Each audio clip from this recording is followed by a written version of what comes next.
नमस्कार। कार्यक्रम शाबाश उत्तराखंड में आप सभी का स्वागत है। मैं हूं आपका होस्ट अजय पुंडीर।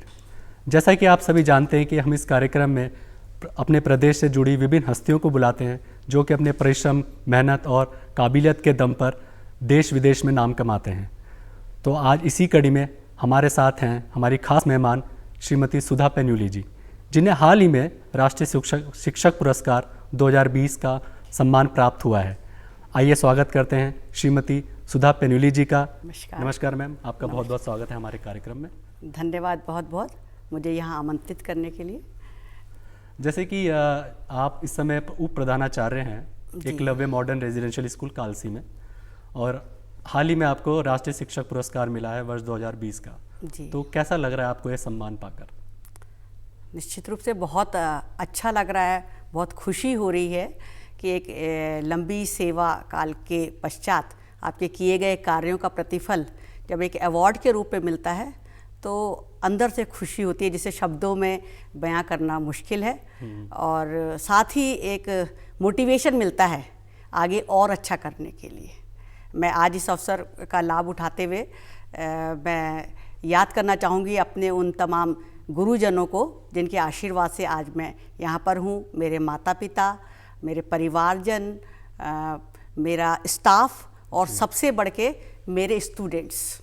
ये आज मैं यहाँ पर हूँ तो मैं ये कह सकती हूँ it's a result of team work जी। और एक चीज़ और मैं बोलना चाहूँगी इस अवसर पे, मैं ये पुरस्कार मैं डेडिकेट करूँगी अपने पिताजी को, जिनके आशीर्वाद से आज मैं यहाँ हूँ। वो जहाँ कहीं भी हैं उनका आशीर्वाद मेरे साथ है। जी, बिल्कुल सही कहा आपने। बड़ों के आशीर्वाद के बिना सफलता अर्जित करना वैसे भी मुश्किल होता है। तो जैसे कि इसमें पूरे देश से 47 करीब शिक्षकों का चयन हुआ है इस पुरस्कार के लिए, और उत्तराखंड से 2, जिनमें कि एक आप और एक डॉक्टर कांडपाल जी हैं। तो ये यात्रा कब शुरू हुई, खासकर टीचिंग की आपकी? और मैं जानना चाहूँगा कि उससे पहले जब आपने पढ़ाई किया है, उससे पहले जो आपका बचपन बीता, उस पर थोड़ा सा और प्रकाश डालते हुए हमें अपनी इस यात्रा सफ़र के बारे में बताइए। आज ये मौका मिला है जी, तो मैं ज़रूर बताना चाहूँगी। 1965 बॉर्न हूँ, मुरादाबाद मेरा जन्म स्थान है। फादर की सर्विस के कारण वहाँ थे। स्कूलिंग मेरी मुरादाबाद से हुई है। उसके बाद 79 में देहरादून आ गए। महावीर जैन कन्या पाठशाला है, वहाँ से मैंने 12th किया। इसके बाद MKP कॉलेज, SGRR कॉलेज और B.Ed किया मैंने DAV कॉलेज से 1988 में। उसी साल first time entrance test start हुए B.Ed के लिए। उस समय तक लड़कियों का ज़्यादातर का सपना टीचर ही बनना होता था, मेरा भी था दिल से। तो मैं ये बात दावे के साथ कह सकती हूँ कि I am not a teacher by accident, और अपनी चॉइस से हूँ। और जॉब सेटिस्फैक्शन एक जो बहुत बड़ी चीज़ होती है वो आज मेरे पास है। इसके बाद जो मेरा टीचिंग करियर स्टार्ट हुआ 91 से, मैंने as LT English Purola Uttarkashi में ज्वाइन किया। और अपनी जॉब के फर्स्ट जो 14 इयर्स थे वो मैंने उत्तराखंड के इंटीरियर्स में, पुरोला के बाद मैं घनशाली टिहरी गढ़वाल में, उसके बाद 5 साल तक नई टिहरी रही। और 2004 में एक टर्निंग पॉइंट आया जब मैंने अपनी चॉइस से रेजिडेंशियल सेटअप को ऑप्ट किया ऑन डेपुटेशन, और मैं राजीव गांधी नवोदय विद्यालय देहरादून में आई। वहाँ मैंने एज PGT इंग्लिश 6 वर्ष तक अपनी सेवाएं दी।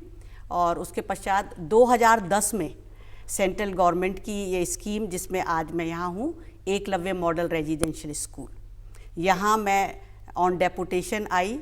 और जो कुछ मैंने रेजिडेंशियल सेटअप के बारे में सीखा राजीव नवोदय में, तो ये मुझे एक बहुत अच्छा प्लेटफॉर्म मिला कि मैं एकलव्य विद्यालय, जिसको हमने 0 से शुरू किया, तो मैं गर्व के साथ कहती हूँ कि मैं फाउंडर टीचर्स में से एक हूँ। तो यहाँ पर हमें कुछ एक्सपेरिमेंट्स करने के लिए बहुत अच्छी लिबर्टी मिली। थोड़े से 46 बच्चों के साथ स्टार्ट किया और 10 साल की यात्रा पूरी करी है। और आज विद्यालय राष्ट्रीय स्तर पर अपनी पहचान बना रहा है। तो इसमें हमारे principal doctor GC Badoni ji, उनका एक लंबा एक्सपीरियंस है। उनका शिक्षा को लेके जो विजनरी प्लानिंग है, मैनेजमेंट है, मैंने उनसे काफ़ी कुछ सीखा है, स्पेशली रेजिडेंशियल सेटअप के संबंध में, और उनको मैं अपना आदर्श मानती हूँ। जी, आपने अभी बात करी एकलव्य मॉडर्न रेजिडेंशियल स्कूल की। ये शायद एक मिनिस्ट्री ऑफ ट्राइबल अफेयर्स के अंदर आता है और एक खास स्कूलों में है। जी हाँ जी, थोड़ा इस स्कूल के बारे में प्रकाश डालिए, किस योजना के तहत ये स्कूलों को स्थापित किया गया था और मेरे ख्याल से 98 में ये शुरू हुआ है। जी हाँ, मिनिस्ट्री ऑफ ट्राइबल अफेयर्स उसके अंतर्गत संचालित ये विद्यालय हैं। देश भर में लगभग 400 विद्यालय आज की डेट में हैं वर्किंग। और ये जो स्कीम है विशेष रूप से जनजाति क्षेत्र के मेधावी लेकिन अंडर प्रिविलेज जो बच्चे होते हैं उनके लिए ये स्कीम शुरू की गई। पैटर्न ऑलमोस्ट नवोदय विद्यालय का है। कक्षा 6 में एडमिशन होते हैं through screening test. Limited seats रहती हैं, जैसे 30 बॉयज़ 30 गर्ल्स। तो ये वाला कालसी का जो विद्यालय है ये उत्तराखंड का पहला विद्यालय है। एकलव्य 2010 में शुरू हुआ और आज की डेट में 2 और विद्यालय शुरू होने जा रहे हैं इसी सत्र से। एक खटीमा में उधम सिंह नगर और दूसरा बाजपुर में। अभी तक ये विद्यालय अकेला विद्यालय उत्तराखंड का था। पूरे देश भर में जहाँ जहाँ ट्राइबल पॉपुलेशन का बाहुल्य है, कहने का मतलब उनको मुख्य धारा में लाने के लिए जो एक बड़ी अच्छी स्कीम है और बड़े अच्छे रिजल्ट्स इसके मिल रहे हैं। क्योंकि ट्राइबल बच्चों में मैंने बहुत नजदीकी से ये पाया है कि उनके अंदर बड़ा पोटेंशियल बहुत अच्छा है। जी बिल्कुल, हम कामना करते हैं कि वो एकलव्य जैसे ही छात्र हो। बिल्कुल, एकलव्य नाम ही इसीलिए शायद इसका रखा चुना गया और बिल्कुल सार्थक है वो। जी जी। आपने अभी जिक्र किया था कि मैं अपना ये अवार्ड डेडिकेट करूंगी अपने फादर को, ऐसा क्यों? पिताजी मेरे पिछले साल गुजरे जी। वो नॉर्दर्न रेलवे में थे और उनका हम 4 भाई बहन हैं। मेरे ऊपर विशेष स्नेह, ये शिकायत रहती थी मेरे बाकी भाई बहनों की, और मेरा सब्जेक्ट इंग्लिश है जी। तो उन्होंने मुझे बड़ा गाइड किया और आगे बढ़ने के लिए विशेष रूप से माँ का भी रोल है अपनी जगह। और पिताजी का जो रहता था इंग्लिश ग्रामर को लेके, तो किस तरीके से ओरिजिनल राइटिंग कुछ लिखना है किस तरीके से, तो हम डिस्कस करते थे आपस में। और वो टायरिंग सा जॉब हुआ करता था उनका, लेकिन उसके बावजूद वो मुझे बड़ा प्रोत्साहित किया करते थे। तो विषय आज वो नहीं है, तो मैं उनको डेडिकेट विशेष रूप से इसलिए जी करना चाह रही। जी, जैसे आपने अपने अभी बताया कि आपके पिताजी आपकी ग्रामर पे बड़ा जोर देते थे। अगर इंग्लिश का टीचर बनना है तो आपकी ग्रामर, या हिंदी का बनना है तो आपकी व्याकरण अच्छी होनी चाहिए। तो इसी में मैं थोड़ा सा और आगे बढ़ूंगा कि एक टीचर के नाते और छात्रों के बीच में जो सामंजस्य होता है, जो एक केमिस्ट्री होती है, तो उस पर क्या होना, कैसी केमिस्ट्री वो होनी चाहिए ताकि एक छात्र का जो है ओवरऑल डेवलपमेंट हो सके, जैसे कि आपने एकलव्य स्कूल में बताया ऐसा हो रहा है। जी, आज की डेट में मेरा मानना यह है कि शिक्षा के मायने बदल चुके हैं और उसी के साथ टीचर का जो रोल भी। मैं व्यक्तिगत रूप से ये मानती हूँ कि केवल इंफॉर्मेशन देना इज़ नॉट टीचिंग। आज की डेट में तो आप देखिए इंफॉर्मेशन टेक्नोलॉजी इतनी एडवांस हो गई है कि हैंडसेट के साथ और कई चीज़ों में बच्चे हमसे कहीं ज़्यादा एडवांस है। बिल्कुल। जो टीचर का रोल है कि क्वालिटी एजुकेशन के साथ साथ उनके अंदर मॉरल वैल्यूज़ भी डेवलप करें, उनके पोटेंशियल को पहचानें, उसके अनुसार उनको इनकलकेट करें और साथ में बच्चों को एक जिम्मेदार नागरिक के रूप में तैयार करें। एक टीचर की सफलता, मैं व्यक्तिगत रूप से ये नहीं मानती कि कितने लाख का पैकेज में वो बच्चा निकला। जहाँ कहीं भी हो, सारे बच्चे टॉपर्स नहीं होते, है ना। तो वो बच्चा जहाँ रहे, चाहे वो अपने परिवार का पारंपरिक बिजनेस ही क्यों ना संभाल रहा हूँ, जी बिल्कुल, है ना, तो वो उस वहाँ पर अपनी जो है आइडेंटिटी मार्क करे और एक रिस्पॉन्सिबल सिटीजन के रूप में समाज को, देश को बेहतर सेवाएं दे सके। ये मैं व्यक्तिगत रूप से मानती हूँ। जो आपने टीचर के रोल की बात कही कि एक जिम्मेदार नागरिक उसे बनाना, मतलब आज के टीचरों का एक एम होता है, तो उसमें किस तहत क्या फॉलो करेंगे कि हम टीचर्स को क्या करना चाहिए या क्या सिखाना चाहिए या क्या उनसे डिस्कस करना चाहिए या क्या ज्ञान देना चाहिए कि वो एक इसकी ओर अग्रसर हो सके? तो आप, हाँ, बच्चा, स्टूडेंट और टीचर, तो पहले तो उनके बीच की केमिस्ट्री कुछ इस तरीके की हो कि टेरर जैसा ना हो। बच्चा अपना एक दोस्त की तरह, आज के ज़माने में ये है कि एक दोस्त की तरह पेश आए, जिसमें बच्चा अपने दिल की बातें अपने टीचर से बेहिचक शेयर कर सके और थोड़ा डिग्निटी तो मेंटेन करनी ही करनी है, खैर गुरु है ना, लेकिन इतनी दूरी ना हो जाए कि बच्चा डर के रहे और अपने मन की बात ना बोले, सवाल ही ना पूछ सके। बिल्कुल बिल्कुल, एक वाली क्लास होती है कि बच्चा नहीं बोल रहा है ना, बोल ही नहीं रहा है और चुपचाप चला गया। या मेरा अपना सब्जेक्ट इंग्लिश है, मैं आई और बिल्कुल फ्लुएंट इंग्लिश में बोल के अपना लेक्चर दे के चली गई और बच्चों के ऊपर से गुजर गया, बच्चे से कुछ नहीं, तो बजाय उसके I don't believe in that.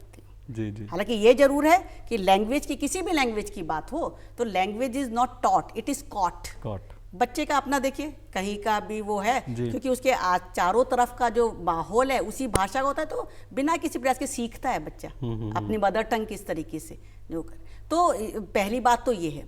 दूसरी ये कि एक मैं लेक्चर दे रही हूँ, बच्चों को बता रही हूँ और खुद क्या कर रही हूँ, बच्चे उस चीज़ को देखते हैं।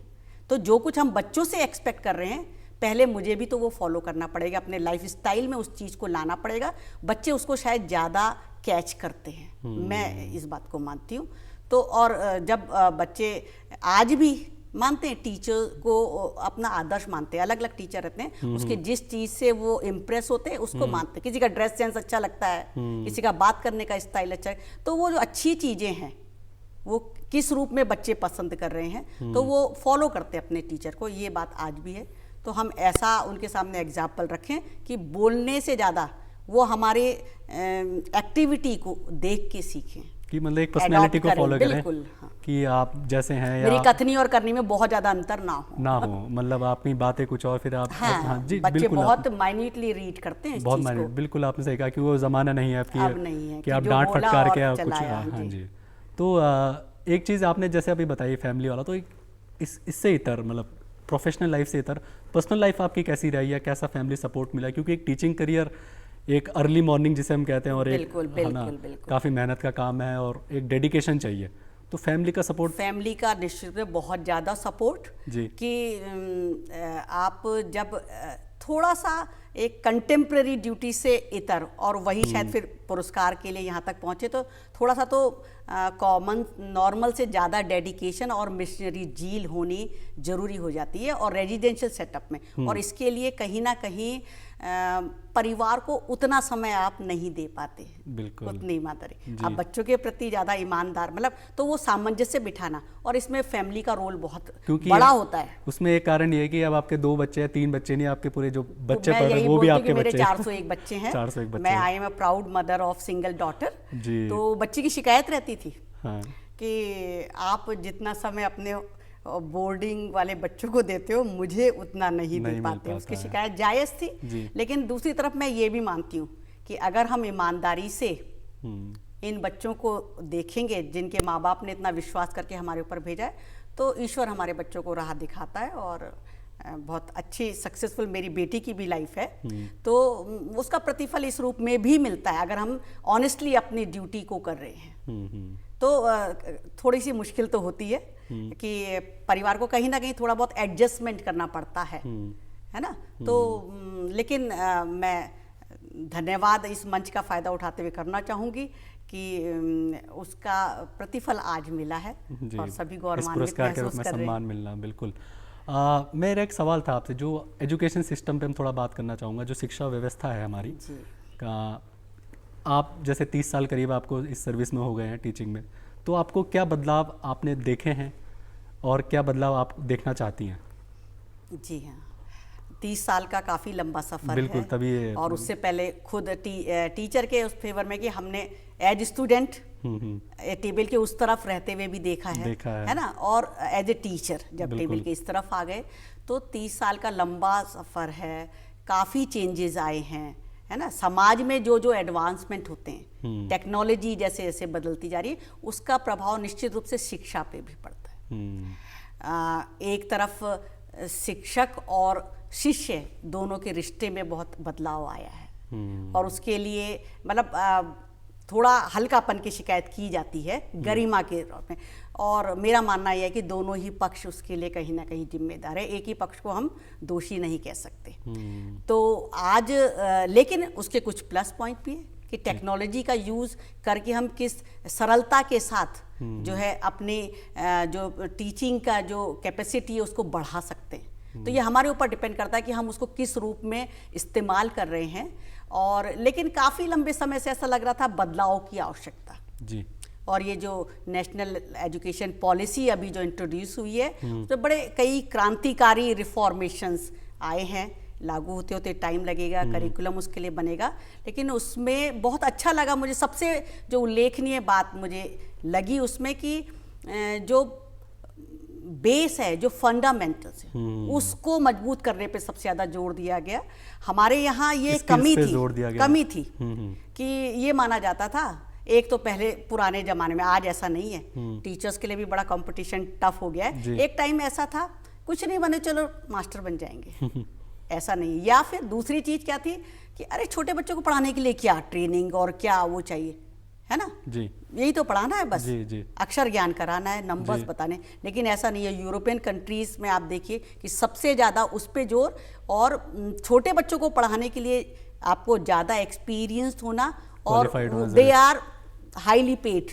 और हमारे यहाँ ऐसा नहीं था। ये मतलब उसको बड़ा हल्का काम, लेकिन ऐसा नहीं है। जब नींव मजबूत होगी तो आगे तो अपना आप सब पढ़ना लिखना तो सीख ही लेते हैं। तो ये चीज़ हमारी नई एजुकेशन पॉलिसी में इंक्लूड की जा रही है, वो सबसे बड़ी बात है। जी बिल्कुल। एक मेरा सवाल इस पे शिक्षा व्यवस्था पे ही उत्तराखंड के रेस्पेक्ट में था कि जैसे हमारा एक पहाड़ी राज्य होने के नाते दूर दराज के गाँव हैं, क्षेत्र हैं, जहाँ की स्कूलों की पहुंच उतनी नहीं हो पाती है कि हमारे पास में स्कूल हो। बच्चा 10-10 किलोमीटर दूरी तय करके स्कूल पहुंचता है, तो वहाँ क्या माहौल, कैसा एनवायरनमेंट रहता है कि बच्चा कैसे एजुकेशन ले और एक सफल इंसान बने? बिल्कुल। बहुत शिक्षा को लेके अगर बात की जाए जी, तो बच्चा कोई भी हो, उसके चाहे वो दून स्कूल में पढ़ने वाला बच्चा है या गाँव के प्राइमरी स्कूल का बच्चा है, उसकी एक्सपेक्टेशन बच्चे की तो वही होंगी, है ना, कि उसको अच्छी शिक्षा मिले, उसका अधिकार है। लेकिन ये मतलब दुखद पक्ष है कि हमारे जो इंटीरियर्स में अब हम जाएं, इतनी कोशिश हो रही है, लेकिन अभी भी जो ग्राउंड लेवल पे जो रियलिटी है वो उतनी संतोषजनक नहीं है। और टीचर्स कई जगह नहीं है ना, दुर्गम क्षेत्रों में हमेशा की शिकायत है। और मेरा मानना ये है कि शिक्षा और मेडिकल की सुविधा, ये दो चीज़ें ऐसी मूलभूत आवश्यकता हैं कि अगर ये सही समय पे और सही तरीके से ना मिले तो बाद में आप कई गुना खर्च कर लीजिए, उसके वो लाभ नहीं मिल पाते। तो हर बच्चे को मिलनी चाहिए, वो उसका सब्जेक्ट टीचर वहाँ होना चाहिए। तो ये भी देखने की बात है। जी बिल्कुल। जैसे एक सवाल कोविड पे ले लेते हैं। आजकल जो हमारा ऑनलाइन क्लासेस चल रहा है, तो बड़ी मुश्किल हो गई है टीचर और बच्चों के बीच की एक जी हाँ, एक कम्युनिकेशन जो था वो थोड़ा सा, शायद क्योंकि ऑनलाइन क्लासेस की वजह से ही, कोरोना की वजह से अब वो एक फेस टू फेस तो है नहीं साथ में। हाँ। तो अब ये कैसा नया एनवायरनमेंट, क्या कल्चर ये डेवलप हो रहा है? जी हाँ, कोविड ने बिल्कुल वो चीज़ें हमें यहाँ दिखाई है जो हम कभी किस्से कहानी नॉवेल में किताबों में पढ़ते थे, सुनते थे कि ऐसा होता है और इतना लंबा खिंच गया है जी। तो और इसके लेकिन कहीं पर पॉजिटिव भी, हाँ, और एजुकेशन सबसे ज्यादा इफेक्टेड जो है मैटर मैं कह सकती हूँ। बाकी चीजों को रियम्बर्स कर सकते हैं, शिक्षा को उतना नहीं कर सकते हम जी, वही। तो ऑनलाइन की बातें चल रही है, बहुत तरह की बातें, कंट्रोवर्सीज हैं, सब हैं। जो एक पॉजिटिव पहलू जो मैं बोलूं कि टीचर की अहमियत निकल के आई है कि जो शिक्षण, जो टीचिंग है, 2 way process, interaction between the teacher and the taught, है ना, तो वो कितना जरूरी है वो आज पता चल रहा है कि ऑनलाइन टीचिंग की बात कर रहे हैं, 1 वे हो रहा है, बच्चा कितना समझ रहा है, क्या कर रहा है, नहीं हो रहा। वर्चुअल क्लासेस हम लोग ने लेनी अब शुरू करी हैं, तो उससे थोड़ा बहुत हो रहा है, लेकिन वो बात नहीं आ पाती जो क्लासरूम टीचिंग में। और मेरी जो एक चिंता है बीइंग अ टीचर, उन बच्चों के लिए है कि जब हम ऑनलाइन टीचिंग की बात कर रहे हैं कि जो डिप्राइव्ड क्लास के हैं, जो स्मार्टफोन अफोर्ड नहीं कर सकते, जब ऑनलाइन की बात हो रही है तो बच्चे के पास होना चाहिए, या जिनका जो इतने इंटीरियर्स में, रिमोट एरियाज में रहते हैं कि जहां पर कनेक्टिविटी नहीं है, उन बच्चों का क्या। तो मैं इस पे अभी प्लानिंग चल रही है। मैंने अपने एल्यूमिनाई जो है हमारी एसोसिएशन, जो पास आउट बच्चे हैं, उनसे बात कर रही हूँ कि अपने अपने गाँव में वो मेंटर्स बने और किस तरीके से हम उन बच्चों के लिए जो पंचायत भवन होता है वहाँ पर किस तरीके से, या रिकॉर्डेड जो हमारे लेक्चर्स वगैरह हैं वो और बच्चों के तक भी पहुँचें, या किस तरीके से कोई वॉलंटियर्स मिलें जो वहाँ जाके हम हफ्ते में एक टीचर एक दिन जाके पास के स्कूल में कर, जो उनको कुछ मतलब सारा तो नहीं दे पाएंगे, लेकिन जितना भी संभव हो वो कर सके, क्योंकि आगे कितना लंबा चलेगा स्कूल, नॉर्मली कब तक खुल पाएंगे अभी कहना बहुत मुश्किल है। वही जैसे आपने बताया कि रिमोट एरियाज में पहले तो स्मार्टफोन चाहिए, फिर कनेक्टिविटी चाहिए, उसके ऊपर भी फिर कई सारी और प्रॉब्लम देखिए कि बात करी मैंने, है ना, बच्चों से बात करी, उनके माता पिता से बात करी, एक परिवार है, चलिए एक स्मार्टफोन है, 3 भाई बहन है ना, तीनों की चल रही है क्लास, तो जो बड़ा भाई है वो ले लेता है ना उसको, उस फोन उसके पास आ गया, फिर बच्चा है, नेचर स्वभाववश क्या होगा, जब फोन उसके पास दिया, टीचर्स ने बोला है दीजिए, तो पहले तो वो अपनी चैटिंग और अपने वो अपडेट करता है बच्चा, फोन जब हाथ में आता है तो मानव स्वभाव है, बच्चा है ना, तो हम कैसे रोक सकते हैं, वो तो बहुत नेचुरल चीज। उसके बाद वो अपना जो भी उसका असाइनमेंट है, जो लेक्चर हो रहा है करे, तो वो दो भाई बहन या एक भी है वो छूट रहा है, या एक फोन है, अब अनलॉक जो ये चल रहा है, पिताजी ने ड्यूटी पे जाना शुरू कर दिया, फोन उन्हें भी चाहिए। ये कई तरह की चीजें हैं जो ग्राउंड लेवल पे आ रही हैं, और इनका क्या तोड़ निकल सकता है, इस पे भी बहुत सोचने की जरूरत है। जी बिल्कुल। एक प्रश्न मेरा, नए अपकमिंग जो एस्पायरिंग टीचर्स हैं या जो बनना चाहते हैं टीचर्स, उनके लिए कोई एक मैसेज या एक राह बताइए कि जिनसे वो आप ही की तरह एक सम्मान हासिल कर सकें। जी हाँ, तो टीचर बने हैं बाय चॉइस, पहले तो ये वाला है ना, हाँ हम अपनी इच्छा से टीचर बने हैं, तो फिर टीचर के लिए क्या एक्सपेक्टेशन है, कुछ ना कुछ कारण जरूर है जिस वजह से टीचर को समाज में बाकी सारे प्रोफेशन से एक अलग कैटेगरी में एक ऊंचा दर्जा प्राप्त है। आज भी हर सोसाइटी में थोड़ा अलग देखते हैं ना, रेस्पेक्ट, तो फिर हमारी जिम्मेदारी भी बन जाती है। तो ऑनेस्टली अपना काम करें, और सब्जेक्ट नॉलेज तो सबसे पहले जो बेसिक चीज़ है वो तो होनी है। बच्चे जब अपने टीचर को देखते हैं सब्जेक्ट नॉलेज वाइज, और उसका एग्जीक्यूशन, कई बार क्या होता है, मेरे को नॉलेज तो बहुत अच्छी है, लेकिन क्या मेरी वो नॉलेज बच्चों तक पहुंच पा रही है या नहीं, बिल्कुल डिलीवर करना उसे इस तरीके से, तो एक वो चीज़ है। और उसके अलावा आप डेडिकेशन आपके अंदर हो कुछ नया करने की और सीखने की, सबसे बड़ी, मैं आज भी ये मानती हूँ कि the process of learning never comes to an end, जिंदगी भर चलता रहता है। डेली मैं कुछ सीख, आज मैं यहाँ पर आई हूँ, कुछ सीख के जा रही हूँ, तो मैं कोशिश करूँगी कि कुछ चीज़ें मैं अपना जो करियर है प्रोफेशनल या डेली लाइफ में या बच्चों के लिए, मैं उसको किस तरीके से इम्प्लीमेंट कर सकती हूँ। इसी तरीके से टीचर बन गए हैं तो फिर ऐसा नहीं कि अब तो हमने पढ़ाना है, पढ़ना क्या है, नहीं, नॉलेज को अपडेट करना एक बहुत ज़रूरी है। और उसके साथ साथ फिर इनोवेशंस, कुछ नया करने की, जब तक अंदर ज़ील, एंथुजियाज्म, बच्चे उसी से उत्साहित होते हैं। आप देखिए, जब हम विद्यालय का हमारा अपना कल्चर है कि हर संडे को छुट्टी के दिन श्रमदान होगा, कराना है, हाउस मास्टर्स हैं, टीचर्स हैं, इवन हमारे प्रिंसिपल सर या मैं खुद, और जब बच्चों की टीम गई है और कुछ नहीं, एक पौधा उखाड़ा और जरा बच्चों से बोलो, जोर लगा के बोलो, आप देखिए इतनी जल्दी वो सारा काम होता है, और बच्चे उत्साह में जब अपने टीचर्स को देख रहे हैं वो भी कर रहे हैं, तो वो दुगने उत्साह में करते हैं। तो उसके बड़े अच्छे, मतलब ये भी एक तरह से टेक्निक है काम लेना, और बच्चे किस तरीके खुशी खुशी कब कर जाते हैं पता भी नहीं चलता है। तो बच्चे जो हैं वो इमेंस पावर हाउस, मैं ये मानती हूँ, उनके अंदर इतना पोटेंशियल, इतनी एनर्जी है। द ओनली थिंग इज कि उसको हम पॉजिटिव डायरेक्शन में चैनलाइज करें, जी, चैनलाइज और मोबिलाइज करें कि हाँ, बिल्कुल, और नहीं तो कहीं ना कहीं निकालना है, वो नेगेटिवली करेंगे फिर उसको। जी, तो ये टीचर की ड्यूटी ये बन रही है। जी। तो जब हम नई चीज़ों के लिए कुछ नवाचार, इनोवेशंस के साथ आते हैं तो रिजल्ट अपने आप सामने, तो और पेशेंस रखना पड़ता है। जी। तो आखिर में मैम, बच्चों के लिए कोई गुरु मंत्र बता दीजिए। हाँ, रेस्पेक्ट तो सबसे पहले अपने सामने वाले, वो गुरु है तो उनके लिए उस रूप में, आपके साथी हैं उसके लिए रेस्पेक्ट, और उसके बाद गुरु मंत्र ये है कि mark your presence wherever you are. कुछ इस तरीके से काम करने का तरीका ऐसा होता है कि आपकी प्रेजेंस मार्क हो जाए, आप वहाँ पर नहीं है तो आपकी कमी खले।